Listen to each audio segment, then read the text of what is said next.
membicarakan tentang seks pada anak kebanyakan masih dianggap tabu. Padahal kalau kita bisa memberikan pendidikan seks yang tepat pada anak, ini bisa jadi bekal dia di masa depan. Pada faktanya gitu kan, pada saat kita melihat pola parenting atau pola pengasuhan keluarga itu sangat dipengaruhi oleh bagaimana si orang tua tersebut itu dibesarkan dengan polanya gitu kan. Nah, mungkin ada beberapa orang tua yang memang polanya masih sangat konvensional ya gitu, sehingga menganggap bahwa ini tuh hal yang tabu untuk dibicarakan, atau value-nya tuh menganggap bahwa ini adalah value yang sangat-sangat tidak sopan untuk dibicarakan gitu kan.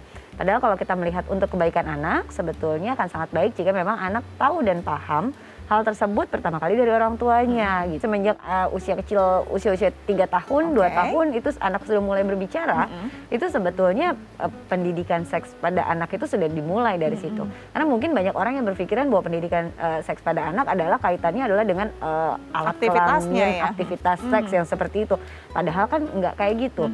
Membahas tentang kamu anak perempuan, kamu anak laki-laki, mana bagian yang boleh disentuh, mana bagian yang tidak, mana bagian yang hanya boleh kamu sentuh, bahkan orang terdekatmu sekalipun nggak boleh sentuh, mana enggak, itu kan masuk ke dalam bagian pendidikan seks gitu. Kita coba akan ngobrol dengan ibu dan putrinya. Ada Ibu Ellen dan juga Aurelia. Langsung kita sapa ya. Kalau saya kebenaran Aurel anak pertama dari 3 bersaudara, semuanya perempuan. Memperkenalkan sedikit-sedikit mana yang bagian-bagian mana yang wajib atau harus dari sekarang dijaga, baik itu kebersihannya, terus bagaimana perawatannya, dan juga etika saat tidak mempertunjukkan bagian-bagian mana yang tidak disentuh atau diperlihatkan ke orang lain. Seperti yang ibu aku tadi bilang, semua itu harus jaga, jangan semuanya itu harus jaga. Kalaupun ada orang-orang yang tidak kita kenal, langsung bilang tidak kalau dia melakukan yang tidak baik kepada kita. Nah, ini sebenarnya masalah yang sering banget dihadapin orang tua nih Mbak Ayu. Kehadiran mereka di dunia itu kan berkaitan dengan pendidikan seksual juga sebenarnya. Tapi kadang orang tua bingung harus menjelaskannya seperti apa. Sebenarnya yang paling baik atau bijak menjelaskannya itu gimana sih Mbak Ayu? Kadang-kadang kita masih suka bingung nih untuk menjawabnya. Sebenarnya sesuai dengan tahapan usia perkembangannya saja dijelaskannya. Kalau kemudian yang dijelaskan oleh orang tua ini sudah benar gitu, bahwa oh itu adalah relasi antara 2 individu dewasa. Nanti dulu itu nanti ada tahapannya gitu. Kemudian kalau ditanyakan lagi kenapa aku bisa hadir di dunia ini gitu kan, bisa diarahkan ke, kalau usianya masih kecil bisa diarahkan kepada oh dulu ibu dan ayah saling sayang. Nah kalian adalah buah sayangnya dari kami berdua. Nah buah sayang itu adalah ya pernikahan, inilah bentuk sayangnya kami, dan dari pernikahan itulah maka hadir namanya kakak, ada adik lagi seperti itu. Nah kalau pertanyaan saya, bagaimana sih cara agar anak itu bukan sekarang aja, nanti makin ke depannya tetap mau terbuka untuk membahas tentang soal seks ke orang tuanya.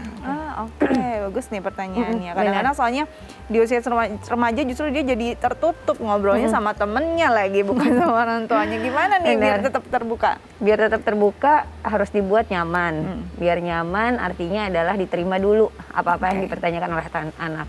Di sini udah teknis komunikasi banget nih gitu kan, untuk mempertahankan relasi yang nyaman tersebut. Dimulai dari kemudian pada saat anak bercerita, tidak kemudian dengan ekspresi yang apaan kok gini kok gitu gitu, tapi lebih kepada oh gitu ya, dengar dari mana gitu. Oh iya, mama juga pernah tahu. Jadi anak merasa bahwa dia diterima dulu. Bahwa pertanyaan-pertanyaan dia bukan sesuatu yang aneh kok gitu. Nah kemudian yang kedua adalah kalau sudah bisa diterima, anak tentunya akan jadi jauh lebih nyaman. Jadi bukannya disangkal dulu, tapi diterima dulu, didengarkan apa yang anak ingin tahu, sejauh mana anak ingin tahu, dan kemudian tidak dianggap bahwa itu tidak berekspresi seolah-olah pertanyaan itu tabu, kemudian sesuatu yang aneh sehingga membuat anak menarik diri dari keinginannya untuk bercerita dan berbagi pada orang tua. Nah kalau kemudian anak sudah mau bercerita, satu hal penting yang harus dijaga adalah menjaga kepercayaan anak. Jadi kadangkala kita sebagai orang tua tuh suka misalnya ada tantenya atau apa cerita si ini cerita gini loh, si ini cerita gitu loh.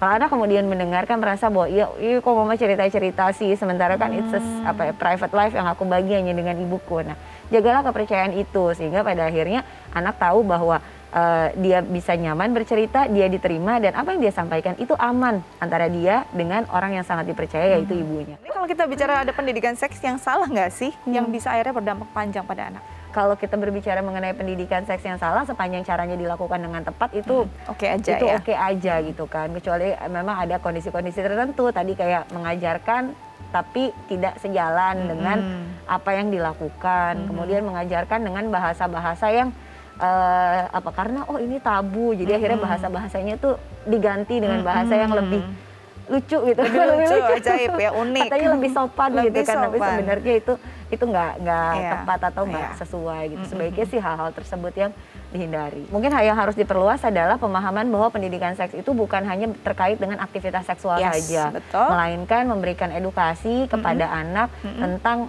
identitas seksualnya dia, kemudian apa yang harus dilakukan dengan identitas seksualnya dia, bagaimana dia menjaga dirinya, menjaga tubuhnya gitu, dan kemudian baru kaitannya dengan ya tadi aktivitas seksual dan yang lain-lain. Tapi sebetulnya fondasi dasarnya nggak sejauh itu dulu.